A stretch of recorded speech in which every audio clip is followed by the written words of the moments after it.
সর্বোচ্চ 2 বছরে টিকে নেয়, অথচ উপজেলা যারা প্রকৌশলী রয়েছেন, ইঞ্জিনিয়ার রয়েছেন, তাদের চোখ ফাঁকি দিয়ে বা তাদেরকে ম্যানেজ করে নিম্নমানের কাজ করে এইভাবে ইনকাম করে নিচ্ছেন ঠিকাদার প্রতিষ্ঠানরা।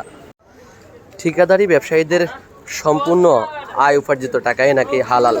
তবে এই রাস্তাটি আরসিসি রাস্তা, এটি করছিল গত 2 বছর আগে, কিন্তু এখনই রাস্তাটার মানে বেহাল অবস্থা। এই যে অনেক জায়গায় গর্ত পরিপূর্ণ হয়েছে, এই যে অনেক গর্ত। এদের টাকাগুলো কিভাবে হালাল হয় আল্লাহই ভালো জানে।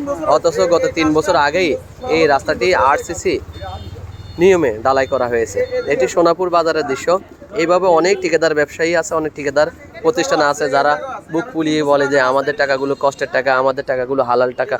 কিন্তু এটা কোন ধরনের টাকা? সম্পূর্ণ অনিয়ম মাফিক কাজ করে নিজেদের পকেট ভারী করে তারপর তারা কাজ করে চলে যায়। তবে কিছু কিছু লোক আছে, কিছু কিছু ঠিকাদার প্রতিষ্ঠান আছে যারা সবসময় ভালো কাজ করার চেষ্টা করে।